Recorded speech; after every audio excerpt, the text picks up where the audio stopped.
Alright. Bonjour les bruyants brillantes, c'est ici Alex et aujourd'hui on cherche des commanditaires sur les podcasts qu'on produit. Si jamais tu as une compagnie que tu aimerais afficher sur nos podcasts, tu peux nous écrire au booking@dubruitmesoreilles.ca. Sinon, on va se servir de ce spot publicitaire-là pour plugger notre Patreon. Sur patreon.com/dubruitmesoreilles, tu as un forfait à 3$ qui te donne accès aux audios d'avance. On a un forfait à 4$ qui te donne accès aux vidéos et aux audios en avance.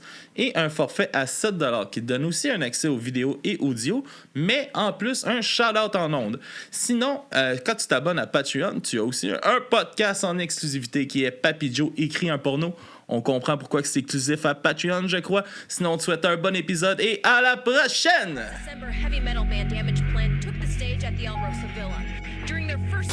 Toutes les télévisions et les chaînes de radio américaines ont interrompu leur programme pour annoncer la mort de John Lennon.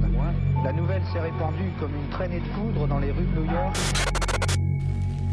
Tupac Shakur dead in Las Vegas, ironically on this Friday the 13th.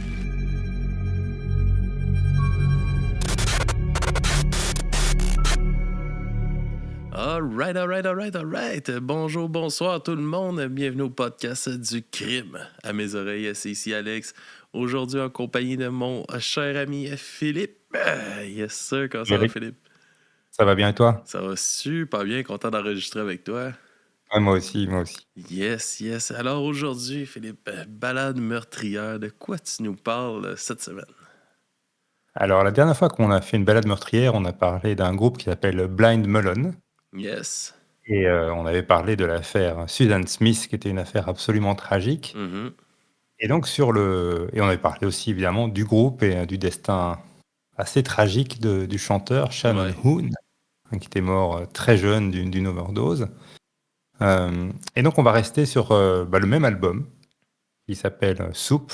Je rappelle, c'est le deuxième album studio de Blind Melon. Et la chanson s'appelle Skinned. Yes. Skinned, donc écorché, je pense qu'on dirait, mais vraiment littéralement enlever la peau. Donc on va parler de peau. Et en fait, Shannon Hoon a écrit la chanson dont on va parler après avoir lu un livre sur les tueurs en série. Qui parlait notamment d'un tueur en série très connu, peut-être un des plus connus, qui s'appelle Ed Gein. Ou Ed Gein, ça s'écrit G-I-E-N. Il y a eu beaucoup de podcasts qui ont déjà parlé de cette histoire. Ouais, c'en est un connu, celui-là. Oui, exactement. Mais il a écrit la chanson avec quand même une bonne dose d'humour. Il a écrit les paroles après avoir découvert la musique, qui avait été composée par un autre membre du groupe. Okay.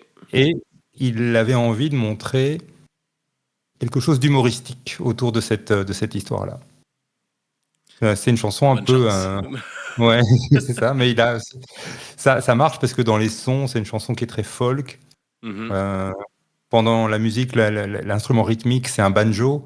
Le solo final, c'est pas un solo guitare électrique, mais c'est un solo de kazoo, tu vois, une sorte de petit sifflet qui fait un bruit de canard comme ça.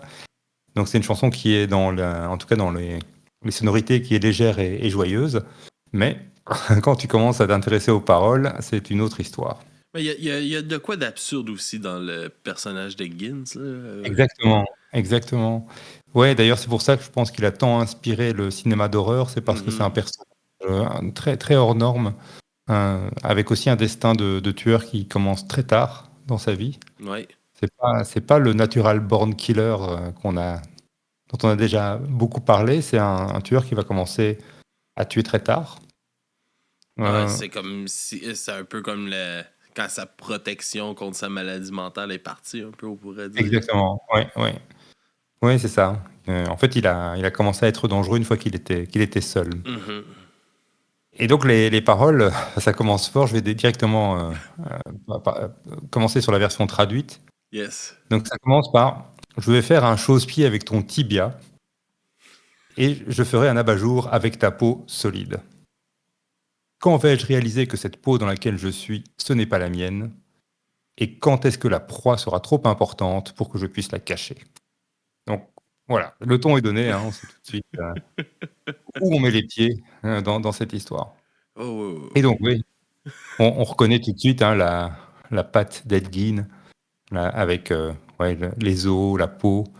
Hein. Mhm. Donc, peut-être que pas mal de gens ont vu des images déjà sur Google Images de cette scène de crime.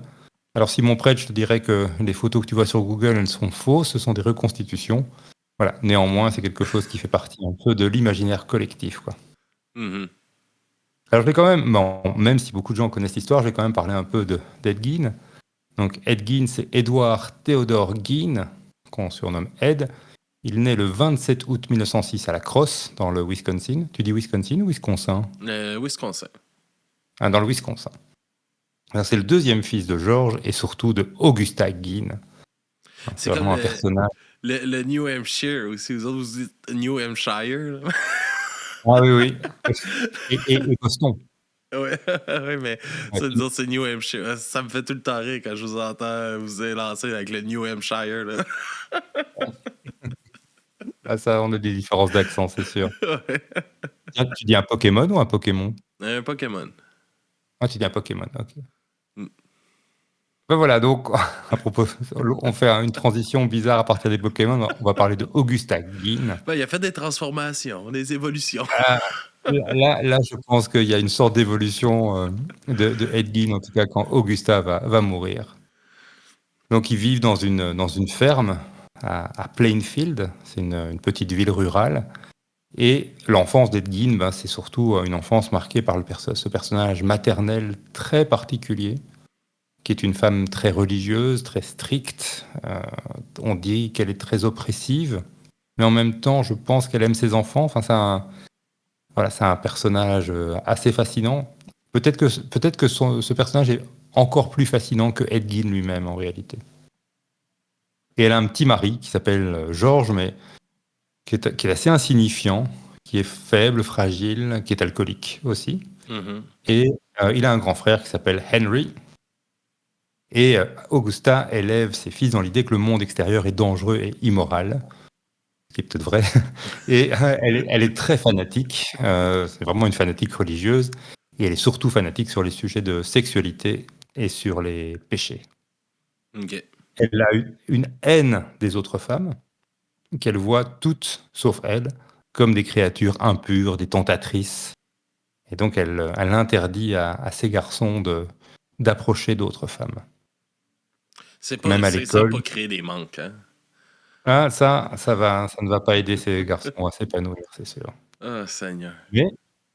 Mais les garçons, et surtout Ed, aiment leur mère. Même si elle est stricte, tyrannique, en fait, elle a une forme de Mais, paranoïa, mais elle ne leur fait pas enfin, à ma connaissance, elle ne leur fait pas trop de mal. Surtout, elle leur met des mais trucs bizarres dans la c'est tête. quasiment la seule chose, la seule personne qu'ils connaissent. Mais c'est ça, Fait que exactement. c'est dur de pas aimer la seule autre personne que tu connais, là. Exactement. Et puis, tu as le père qui est tellement... il est alcoolique, donc Mhm. il est pas très présent dans Ça doit l'éducation des donner enfants. raison un peu, justement, à ce que la mère raconte, là. Exactement. Et donc les enfants, ben, ils quittent la maison de temps en temps, mais uniquement pour aller à l'école et sous haute surveillance. Et donc, oui, ils connaissent pas le monde extérieur, et donc ils ont une vision qui est une vision, on va dire, un peu fantasmée, mais dans un sens négatif du monde extérieur. Alors, en 1940, Ed a 34 ans déjà, il est né en 1906, et son père, George, meurt d'une crise cardiaque, qui est un peu la suite de son alcoolisme.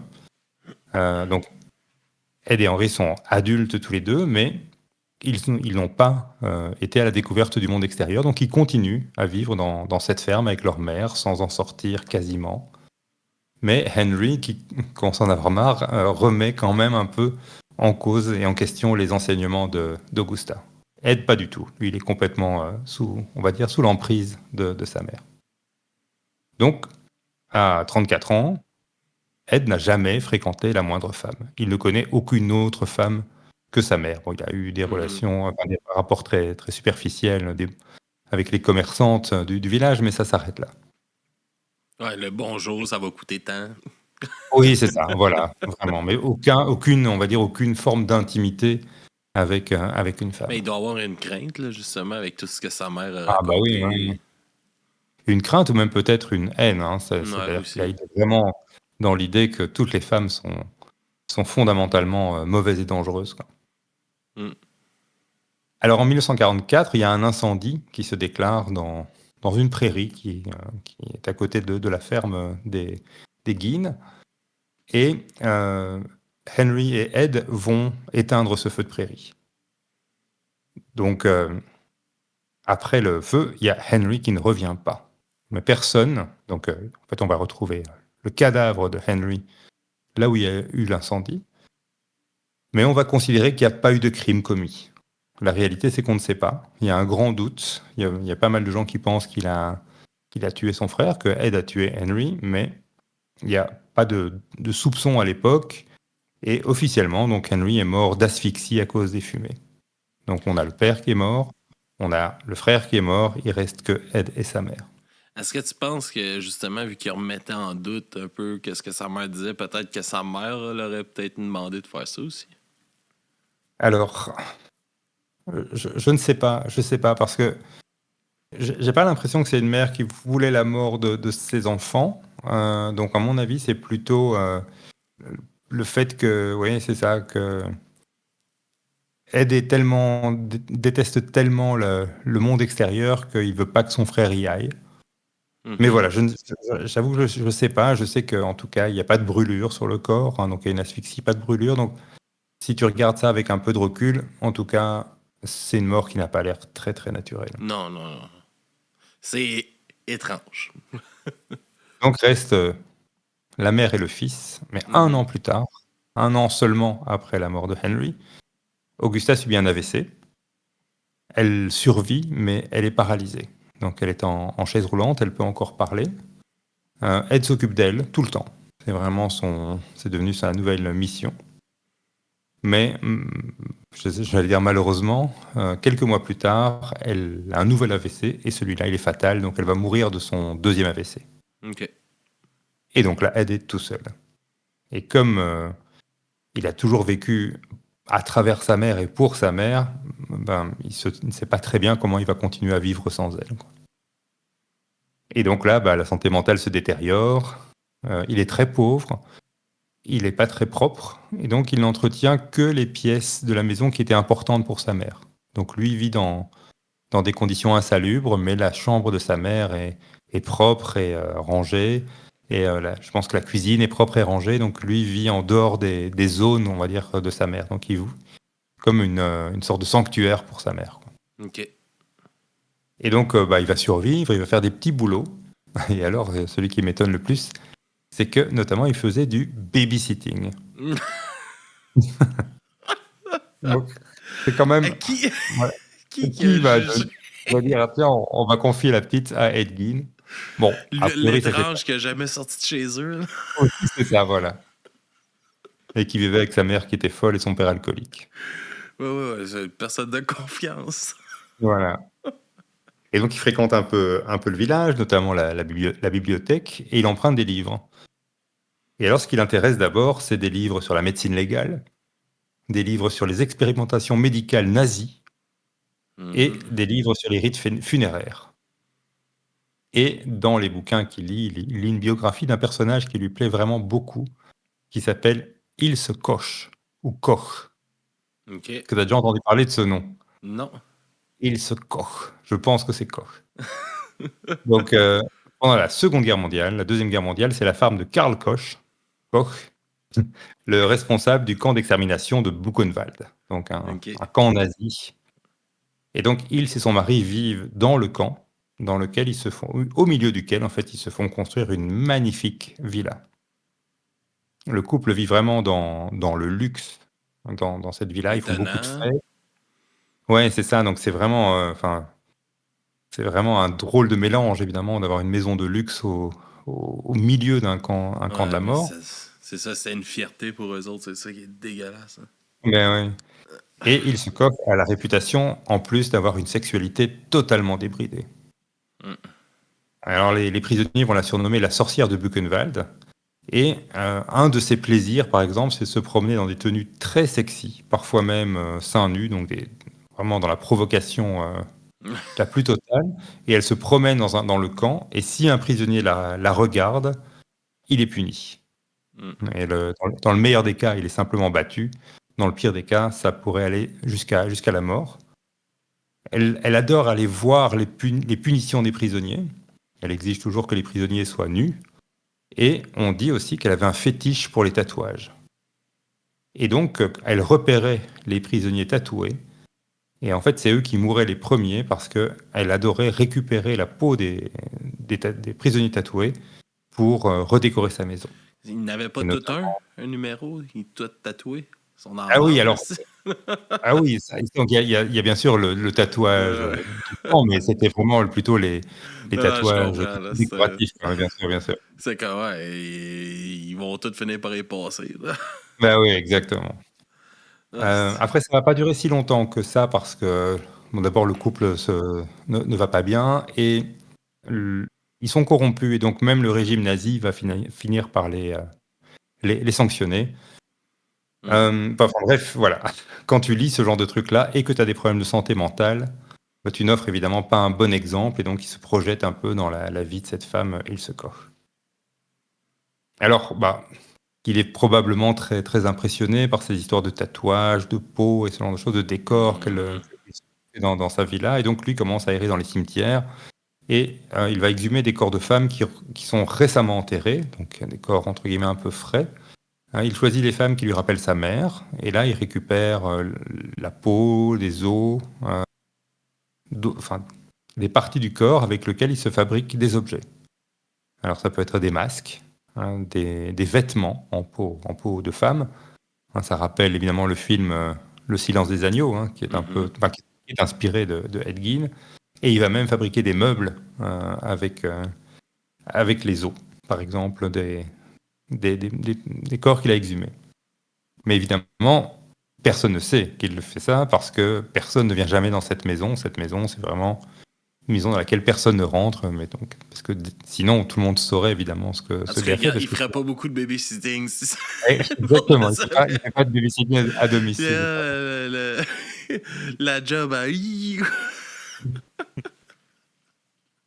Et donc, dans les années 50, il y a des personnes qui commencent à disparaître dans la région. Alors, il y a des personnes qui disparaissent toujours et partout, mais là, par exemple, il y a une femme qui s'appelle Mary Hogan, qui est une tenancière de bar. C'est un bar dans lequel Ed Gein se rendait régulièrement jusqu'à la disparition de Mary Hogan, donc en décembre 1954. OK. Et en 1957, Ed Gein est accusé d'un meurtre. Ça se passe en novembre 1957, donc c'est une certaine Bernice Warden qui a 58 ans. C'est une quincaillère et elle est portée disparue de sa quincaillerie à Plainfield. La caisse enregistreuse a disparu et il y a du sang dans la quincaillerie et surtout à l'arrière de la quincaillerie, donc comme s'il y avait eu un crime en fait à l'arrière de la quincaillerie. Et la dernière personne qui a été vue en compagnie de Berenice Warden, c'est Ed Gein. Et donc, pas de chance pour Ed Gein. Frank, c'est le shérif adjoint et c'est aussi le fils de Berenice qui pense immédiatement à lui et le fait arrêter. Et donc, il y a la fameuse perquisition chez Ed Gein. Et là, les agents découvrent une scène d'horreur absolument incroyable. Alors, d'abord, il y a le corps de Bernice Warden qui est là, qui est décapité, qui est suspendu par les pieds. On sait que il y a une blessure d'arme à feu, donc on suppose et on saura par la suite que c'est la réalité qu'elle a été tuée par arme à feu. On retrouve sa tête et son cœur dans des sacs et on retrouve évidemment tout le reste. Donc les masques faits à partir de visages humains, une ceinture faite entièrement de mamelons. Les bols de Ed Gein sont des crânes et il y a une lampe et des chaises qui sont entièrement recouvertes de peau humaine. Donc de nouveau, on voit ça sur Google Images, mais c'est des reconstitutions. Il me semble c'est comme la ceinture, c'est comme 17 ou 18 mamelons. Là, oui, c'est ça. De long. Ouais. Fait que ça donne une idée de une coupe de corps là, pour. Ah oui, bien sûr, bien sûr. Il n'est pas clair d'enterrer un ou deux. Là. Voilà, c'est ça. Ce sont des corps déterrés, c'est pas des gens que lui a assassinés. Non, c'est ça. Mais son trip d'aller déterrer du monde, là, il en a fait plus qu'un ou deux. Là. Ah oui, je pense que c'était ce qu'il faisait la nuit. Il regardait pas beaucoup la télévision, quoi. Non, je pense pas. Puis il doit y avoir eu, tu sais, quand les policiers aussi sont arrivés, là, ils doivent avoir une odeur aussi qui se dégageait de là. Ah ouais. Vraiment. Et donc il va avouer 2 crimes. Donc celui de Bernice Worden, où là c'est très très difficile de le nier évidemment, mais aussi celui de Mary Hogan, donc la tenancière de bar qui avait disparu en 54. Et les deux femmes physiquement ressemblent à Augusta. Donc les deux ressemblent assez fort à la mère de Ed Gein. Donc il y a certainement quelque chose dans le physique de ces deux femmes qui l'a particulièrement attiré. Et on va d'ailleurs, on pourrait se dire il a avoué Mary Hogan sous la pression, mais on va retrouver la tête de Mary Hogan chez lui. Donc on est sûr qu'il a au moins tué 2 fois, et probablement 3 si on prend le cas de son frère, et peut-être plus, on ne le saura évidemment jamais. Alors quelques mois après son arrestation, la ferme est entièrement détruite par un incendie. Alors volontaire ou pas, on ne sait pas, mais probablement volontaire. Probablement Il en reste des gens fâchés. Là. Ben oui. Et il est jugé inapte à être jugé pour ses crimes, parce que notamment on lui a diagnostiqué une schizophrénie. Et donc il est interné dans un hôpital psychiatrique où il va vivre assez longtemps avant de mourir des suites d'un cancer du poumon en 1984. Donc il meurt à l'âge de 77 ans. Il est enterré dans un cimetière près de Plainfield, et au début sa tombe devient une attraction touristique. C'est ce qu'on appelle du murderabilia. Donc les visiteurs vont prendre des morceaux de sa pierre tombale pour les garder en souvenir. Et puis en 2000, il y a carrément quelqu'un qui vole toute la pierre tombale. Donc il y a les gens. Ah oui, c'est fou, hein. Donc là, il y a toute une rumeur qui dit que c'est peut-être un groupe sataniste ou ça qui aurait pris la pierre, mais elle est retrouvée chez un voleur lambda, et elle ne sera pas remise dans le cimetière. Donc aujourd'hui, en fait, on ne peut pas trouver la tombe de Gein, elle n'est marquée par rien du tout. Alors voilà, c'est une histoire, évidemment, on peut en parler des heures, mais comme elle est très connue, je vais m'arrêter là. Évidemment, on sait, Ed Gein, ça a inspiré Psychose de Alfred Hitchcock, le personnage de Norman Bates avec sa mère momifiée dans Psychose. Il a inspiré Leatherface dans Massacre à la tronçonneuse, à cause du masque en peau humaine. Il a inspiré Buffalo Bill dans Le silence des agneaux. Et ce qui est intéressant, et on va beaucoup reparler d'Ed Gein en 2025 ou en 2026, c'est parce que tu vois la série Monster, ouais. Où il y a, donc première saison sur Jeffrey Dahmer, deuxième saison sur les frères Melendez, troisième saison ce sera Ed Gein, avec dans le rôle de Ed Gein un acteur britannique mais qui est surtout connu aux États-Unis, qui s'appelle Charlie Hunnam, que tu as peut-être vu dans Sons of Anarchy. Il jouait le rôle d'un biker, très très bon acteur. Donc, et alors il y a des photos qui circulent déjà, et il y a quelque chose de très crédible dans son physique. La première saison était très bonne de Monster. Là. J'ai un peu moins accroché sur la deuxième, mais j'ai hâte à la prochaine. Pareil. Donc j'ai même décroché de la deuxième, j'ai pas aimé du tout. J'ai beaucoup aimé la première. complet non plus. Voilà. J'ai préféré le documentaire. Ouais. Il était bon le documentaire. Il était excellent, et beaucoup plus. Je sais pas, il y avait quelque chose dans les personnages, dans la série je trouve que ça fonctionnait pas. C'est très artificiel. Mais voilà, Monster, la saison 3, j'ai confiance. Je pense qu'on a un bon acteur, on a une bonne histoire. Voilà. Après, ça a déjà été fait, plus ou moins, dans une série qui s'appelle Bates Motel, qui s'inspire en fait de Ed Gein, qui est en fait le prequel du film Psychose, une série qu'on retrouve sur Netflix et sur d'autres plateformes. Mais voilà, j'ai en tout cas une vraie curiosité. Alors on va revenir à Blind Melon. Blind Melon en fait n'était pas le premier groupe à faire une chanson sur Ed Gein. Le premier groupe, à ma connaissance, c'est les Rois du Speed, c'est Slayer, qui en 1990 ont sorti une chanson qui s'appelle Dead Skin Mask, et qui était une chanson qui évoquait, d'ailleurs j'hésitais un peu entre les deux, mais enfin tant que j'étais sur Blind Melon, je me suis dit allez, je vais rester à Blind Melon. Alors donc dans Blind Melon, on avait le chanteur, mais on avait d'autres membres du groupe, notamment Christopher Thorne, qui a beaucoup composé pour Blind Melon.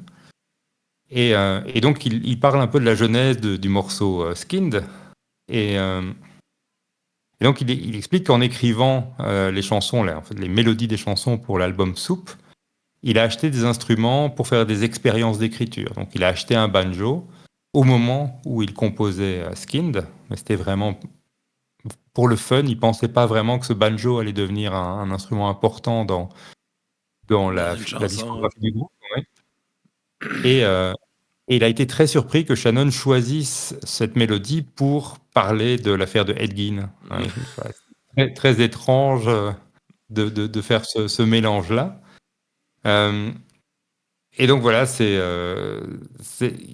vraiment, ça s'est fait lors d'une tournée. Euh, Ça s'est fait dans la chambre. Ils ont fait la première version de Skinned avec le banjo. Parce qu'à ce moment-là, donc, Christopher Thorne était en train d'apprendre à jouer du banjo. Et donc, Thorne a dit à propos de cette idée, je pensais que c'était hilarant et malade en même temps. Et donc, j'ai dit la dernière fois que Soup n'avait pas été un grand succès en tant qu'album, hein, contrairement au premier album du groupe qui avait été un gros succès. Donc, ils ont vendu beaucoup plus de leur premier album que du second. Et Brad Smith, ça c'est le bassiste de Blind Melon, qui a expliqué ça en disant Shannon, je cite là, hein, Shannon, je pense, pensait chaque mot de ce qu'il a dit sur le disque Soup. Et c'est pourquoi il est peut-être encore plus acclamé par la critique que notre premier disque. Notre premier disque s'est vendu à beaucoup plus d'unités que notre deuxième disque, mais le deuxième a eu beaucoup plus de critiques qui le reconnaissaient comme étant vrai et pur, et je pense que c'est la marque d'un grand disque. Donc voilà, moi aussi, hein, je pense que Soup c'est un grand disque, pas si facile d'accès, parfois un petit peu daté au niveau de la musique, mais c'est vraiment un disque qui est vraiment, vraiment intéressant. Et donc, je parlais de Christopher Thorne, hein, le guitariste qui avait composé la musique de Skinned. Ouais. Et en fait, j'ai appris qu'il avait rejoint un autre band en 2009 qui s'appelle AWOL Nation. Alors, je ne sais pas si tu connais AWOL Nation. Non. Mais à mon avis, tu connais AWOL Nation parce qu'ils ont fait un succès invraisemblable avec une chanson qui s'appelle Sail en 2011 qui a fait plus de 900 millions d'écoutes sur Spotify. Donc on va être pas loin du milliard d'écoutes avec le morceau Sail. Voilà, très très grand. C'est ça? Oh, c'est ça, exactement. Hey, Chris, je t'ai dit non, puis je pense que j'ai vu ça en show. Ouais, oui, voilà. Et donc voilà, c'était l'histoire de Blind Melon en deux parties. Voilà, donc comme je le disais la fois passée, hein, je pense que c'est un groupe qui vaut la peine. C'est un groupe à redécouvrir. Voilà, si en tout cas tu as une affinité avec ce style de musique un peu grunge, un peu néo-psyché. Et puis voilà, le personnage de ce chanteur, Shannon Hoon, est quand même vraiment intéressant. Voilà, sa fille Nico Hoon fait aussi une musique qui est assez intéressante. Donc voilà, au-delà des histoires très tristes et très perturbantes qui sont racontées dans Soup, un groupe, à mon avis, à redécouvrir, qui mérite de ne pas être oublié, en tout cas. Yes. All right. Merci beaucoup, Philippe. Merci à toi. C'était super intéressant, encore une fois. Merci. Yes. Puis, qu'est-ce qui s'en vient avec le scénario du pire, là? On peut s'attendre à une prochaine saison à quel moment? Ouais, alors, donc, en fait, je vais spoiler un petit peu ce qu'on est en train de faire, mais donc on travaille, en fait, on n'est plus deux, mais on est trois. OK. Pour le scénario du pire, deux Belges et une Québécoise. Ouais. Que tu connais peut-être, qui s'appelle Michel Tousignan. OK. Voilà, qui est une sociologue de la famille, OK. qui est une recherchiste pour des très gros podcasts True Crime au Québec, notamment Côté Sombre. Donc elle écrit beaucoup pour Côté Sombre. Et voilà, on a décidé de collaborer autour du personnage, justement ça tombe bien aujourd'hui qu'on en parle, autour du personnage de la mère dans le True Crime. OK. Le personnage de la mère qui parfois est une femme coupable, parfois une femme victime, parfois une femme courageuse qui va venir au secours de ses enfants, parfois une femme accusée à tort. Et donc on a plein d'histoires autour du personnage de la maman. Et voilà. Et donc le travail que fait Michel est un travail extrêmement impressionnant. Donc je pense que sur le premier épisode qu'on enregistrera dans pas très longtemps, on a 2 fois plus de pages que pour un épisode classique. Oh! On a beaucoup fouillé. Voilà. Et donc elle va vraiment jouer ce rôle de la sociologue qui va vraiment faire une analyse autour de nos histoires. Mais surtout, on a des histoires qui sont des histoires très très fortes, très très diverses aussi, hein, donc ce ne sont pas que des histoires J'ai de mères hâte. qui vont tuer des gens. Voilà, donc je pense que... Et on va garder sinon le concept avec le casting, Ben oui, le il faut. soundtrack et ce genre de choses. Voilà, voilà. Mais voilà, Michel, c'est vraiment...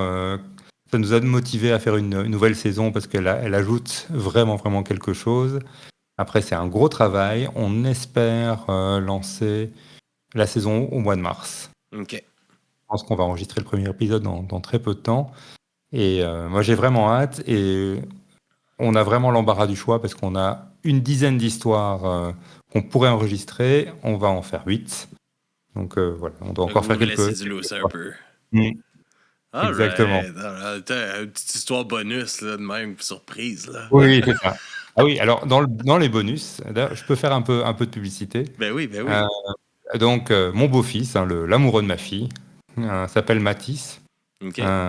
Et donc, il a une chaîne YouTube qui s'appelle Mathis Adastra. Je pense que sa vidéo qui a été le plus vue a quand même fait 1,6 million de vues. OK, quand Donc, même. un très, très gros succès. Fait qu'il a eu sa petite plaque, là. Ah oui, oui, il est bientôt youtubeur professionnel. Bon, il fait beaucoup de vidéos plutôt sur des formats assez courts, mais il y a aussi des vidéos d'une quinzaine de minutes. Et il ne parle quasiment que de la bataille de Waterloo. Alors, Waterloo, c'est Waterloo en Belgique, et c'est la bataille qui a vu la défaite de Napoléon, et c'est là où j'habite. Hmm. Et on va sûrement faire un épisode avec lui sur une histoire de crime à l'époque napoléonienne. Voilà. Mais en attendant, Mathis Ad Astra sur YouTube. Ses vidéos sont très, très, très bien faites. Il a une collaboration avec quelqu'un de très connu dans le monde du crime, mais je ne sais pas si je peux le dire, donc on verra plus tard. Mais il est en train de boomer en tant que YouTuber. Voilà. Ah, cool. Ben, on va inviter tout le monde à aller Ah l'encourager. oui, vraiment, Tu vraiment. Et m'enverras c'est très... son lien, on va le rajouter dans nos Oui, choses. je fais ça. All right. Ben, merci beaucoup, Philippe. Puis le scénario du PCU, là, pour vous encourager, là, puis tout ça. Alors, c'est partout, hein. Donc là, bon, on est en break depuis un bon bout de temps, mais on a parfois des retours de succès comme ça sur certains épisodes, notamment c'est ce qui nous a donné l'envie de parler de la maman, c'est qu'on a fait un épisode sur Ruby Frank qui a très très très bien marché. Heureusement, on l'a lancé avant Distorsion parce que sinon personne n'aurait vu notre épisode. Ah non, faut pas dire Mais ça. Vous avez on une l'a approche lancé. différente. Ouais, exactement, mais on l'a lancé bien, au bon moment, donc on a eu vraiment beaucoup de succès avec cet épisode. Et puis alors, on avait fait un épisode sur l'épidémie de crack à Los Angeles dans les années 80, et on avait été interpellé par l'histoire des crack moms, hein, les mamans qui prenaient du crack, parce qu'on avait vu dans le documentaire Netflix qu'elles étaient beaucoup plus sanctionnées que n'importe quel autre dealer ou consommateur de crack, que c'était les mamans qui étaient le plus sanctionnées. Donc c'est ce qui nous a donné envie de creuser cette figure maternelle dans le crime, en fait. All right. Ben, j'ai vraiment hâte à la prochaine saison. J'ai hâte Moi d'entendre aussi, j'ai hâte. petits spoilers ici et là qu'on va avoir le droit durant nos enregistrements. Sinon, on se dit à la prochaine. Philippe, Yes. c'était super le fun. Merci tout le monde d'avoir été là. Vous pouvez nous suivre Merci. partout aussi. Dubrunsmesoreilles.ca et .com si vous voulez être à l'affût de tout ce qui se passe. On se dit à la prochaine tout le monde et bonne semaine. Bonne semaine.